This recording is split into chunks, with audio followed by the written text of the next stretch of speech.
Hey, howdy, hey! Okay, this is my third video for this series kind of thing. Basically, Anonymous had a video this morning about somebody on their spiritual path, somebody getting onto their spiritual path and not really knowing how to approach that. So I made a video from like a natural animal standpoint. I did a second one as more like celestial bodies. This one's gonna be from like the ancients, from, you know, our ancestors potentially. So here we go.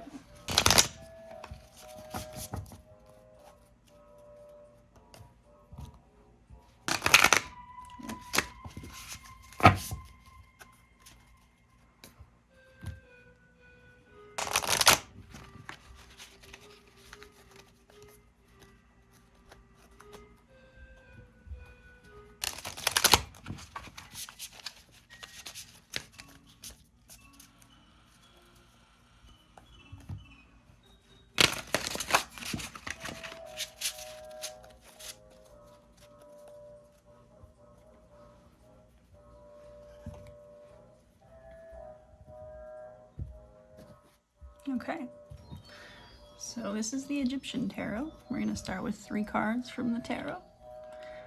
All one for those on their spiritual journey, getting onto their spiritual path. Look into our ancient ancestors for guidance.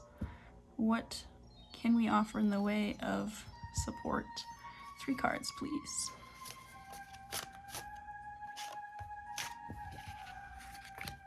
One more, please.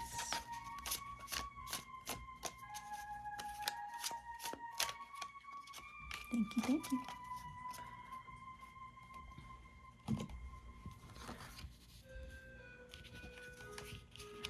Knight of Swords. 7 of Pentacles. Queen of Pentacles. 7 of Pentacles. I mean, that's very appropriate, I think, for this video, this reading. This is like looking back on the work. Looking back on the work others, you know, usually it's about your own work, but to me, this is about looking back on the work that others have done before you. Seeking knowledge spiritually from our ancestors, from the ancients.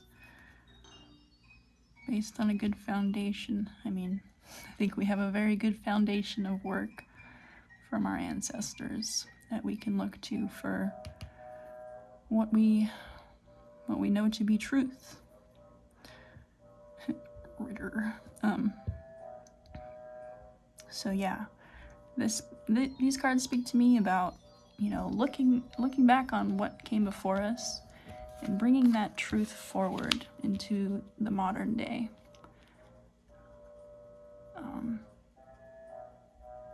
Looking back on what has worked. You know, there is kind of a unification when you look back at all of the things we understand from different cultures, from different ways of life. There is a common thread that unites them all. And it's kind of important that we bring that truth forward as we are looking through spirituality. So let's do these. This is Beyond Lemuria.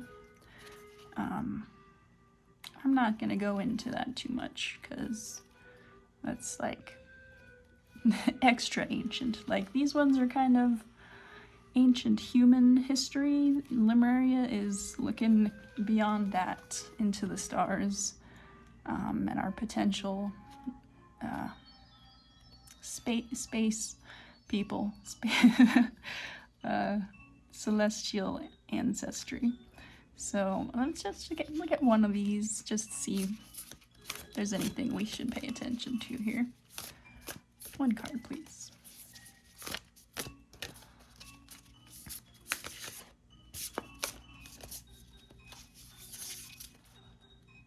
That one? Okay.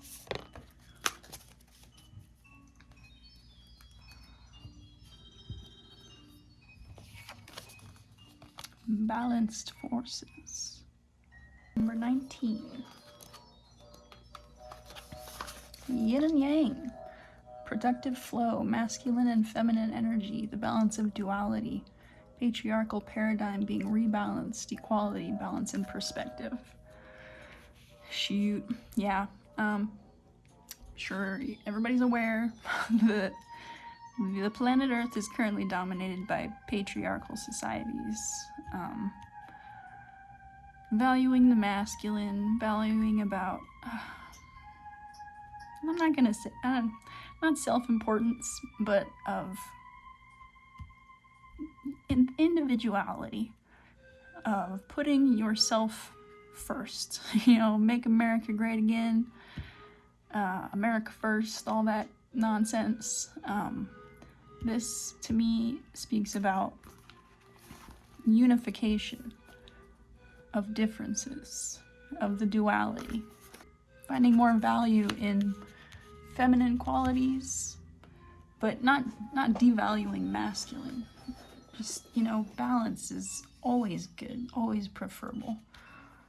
Let's do, oh, I'm holding this. This is the Aset Egyptian. Can we do 3 cards? O ancestors. Pursuing our spiritual path. What will do the most good for the most people in this life? 3 cards, please. Okay. Thank you. Let's see. Greater Creator God, number 19 again. That's cool. Sekhmet, change and healing, 35. And Sesheta, creating and writing, number 38. So, Creator God, number 19. I am a powerful Creator God who can fashion you into a powerful human. You exist in time and space forever and have so much hidden universal knowledge.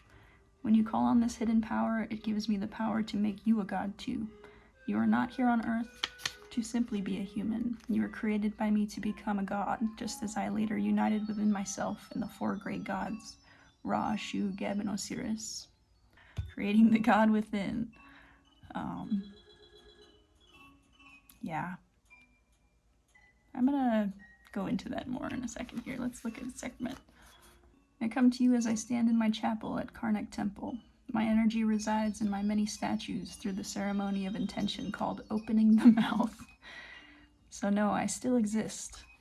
Many changes are coming to you, and some will be wonderful and some will be hard, but all will bring positive spiritual growth.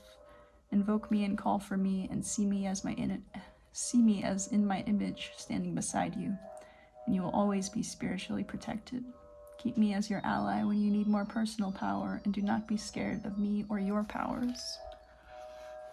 And then Sesheta.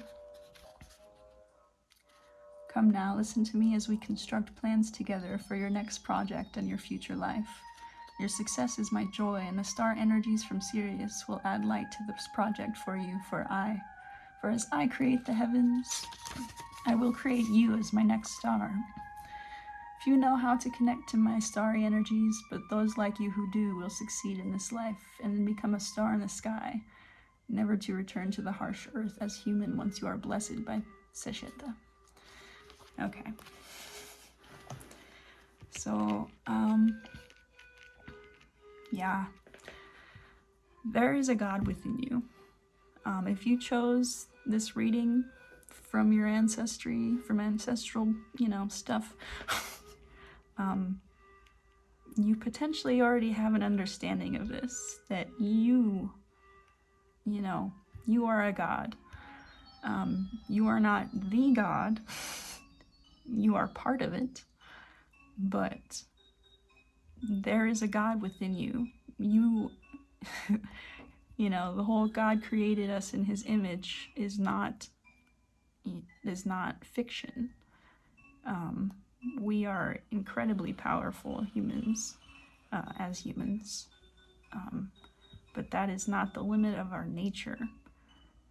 When we unite the duality within us, very interesting and magical things can come from that. So this all speaks to me about connecting with God within you, you know, not with you being an all-powerful God and having dominion over other humans, but all humans together being a God within ourselves, if that makes sense. All is one and one is all. And, you know, we have the power to create a beautiful existence here on Earth. And potentially, after this lifetime, you know, ascending to the stars, ascending beyond the need to return to the Earth, to continue learning these lessons that can be, you know, not a lot of fun all the time. So that's what that's speaking to me about. This one's really interesting. Let's go sacred symbols.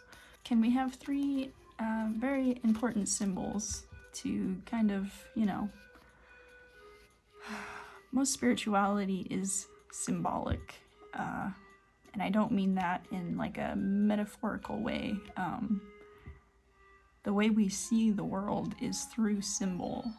The way we connect with each other, the collective unconscious, is through symbol and archetype. So can we get 3 cards, 3 symbols that will help us with this unification of duality? 3 cards, please.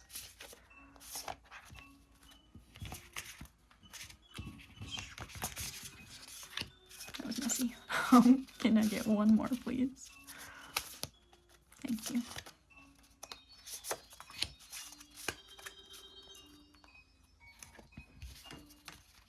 Soulmate. Magic. Full moon. So 49, 3, and 29. Let's see what the book says. The soulmate speaks to me about, you know, unification, the balance, a significant partnership, soul connection, and the meeting of kindred spirits. Drawing this card means you have met a soul-connected relationship. While this can indicate a romantic connection, it can also signify any relationship meant to work together on a soul level. This partnership is special. Learn from each other, be good to each other, and be in gratitude for the connection. Even our perceived adversaries are profound soulmate connections. You can always draw another card for clarity around the purpose of your connection. Meditate on this symbol when you want to connect on a deeper level, soul level, with friends, family, or companions. Can also be used to call in a soulmate relationship. Come to me, soulmate. So, the thing I was saying about, you know, all is one and one is all, humanity united, the balance of all of our differences evening out, that is where the magic comes from. So let's look at magic. You are a magical being. Time to stop hiding the awe-inspiring abilities you have to connect to the divine. Drawing the pentacle invites you to connect with your personal magic on a deeper level at this time. Working with the phases of the moon in ritual and with herbs, candles, crystals, and spell work are some of the ways we connect to our magic on the physical plane to the etheric realms. Find what suits you best, with love and with harm to none. If you are inquiring about a relationship or situation, take heart. There's something quite special here. So this might be a potential soulmate in here that is coming in. If you are inquiring about, proceed with curiosity and wonder as the situation begins to unfold in the most unique of ways. Meditate on the pentacle when you want to draw in the power of the elements to protect your energy or sacred space. We are, we are God. Just gonna leave that there. Full moon. A ceremony, culmination, or completion of a cycle in time. There is magic here. The full moon has the power to magnify your dreams. It can also take away anything not in alignment with them. Be open to the magic and the wonders of all things. Meditate or perform a ritual on the full moon to draw more of her powerful, feminine, receptive energy into your life projects and rituals. I think let me just check this out. Okay, today is the 12th of November, 2024. We have a full moon coming up on the 15th. So, I don't know, maybe something special is gonna happen on this full moon. Somebody might be drawing in their soulmate, and congrats on that. That's gonna be exciting. Unification, soulmate, balance forces. There is magic happening here. If this is your reading, expect great things. And then we'll just close out with the What We've Forgotten Oracle. Let's just do one card. This is, this is powerful. Two powerful beings potentially coming together very soon. So can I get one card from the What We've Forgotten? For this reading, what, I don't even know what question to ask. What will come about of these two soulmates meeting? This unification, what is gonna happen here? Crossroads. Number 19. That's the third time we've gotten 19. 3 19s. Crossroads. Alright, let's read it. In healing journeys, adventures, and quests, we tend to reach defining moments. Oh my god. Canon event. Crossroads. The times where we have to choose to do the things the old way or the new way. See, the old way or the new way. That's so, okay. Anyway.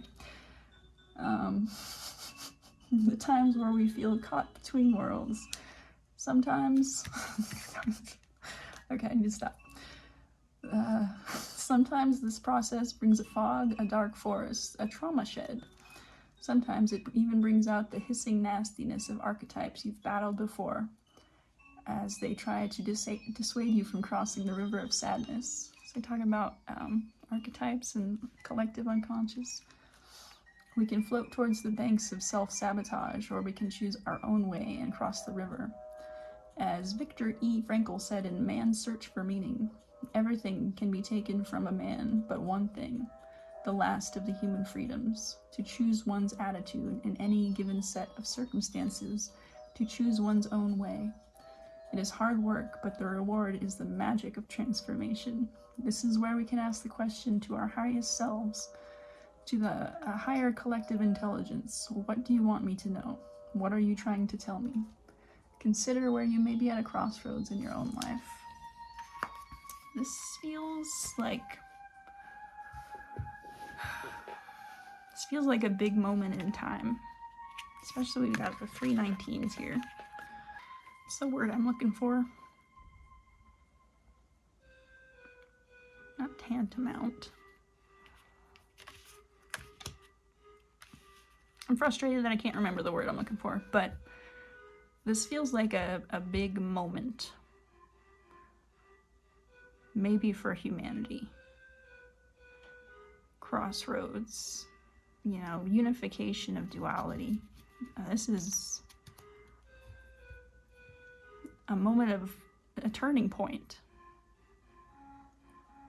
Potentially a turning point. Something that we have tried to do repeatedly in past lives through different iterations of our physical embodiments.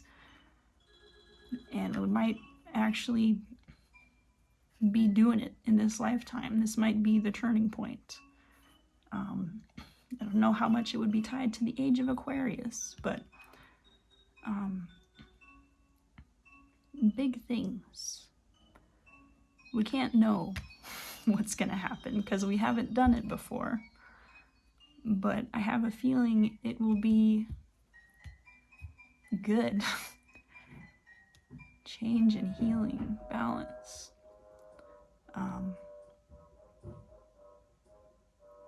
Yeah, this might be a pivotal moment in history. It's hard to believe It's hard to believe that we have that much power, but we do. So I'm gonna leave this one here. This one's big. I hope this helps. Remember the power within you. You are very powerful, powerful beyond measure. You guys have a good day.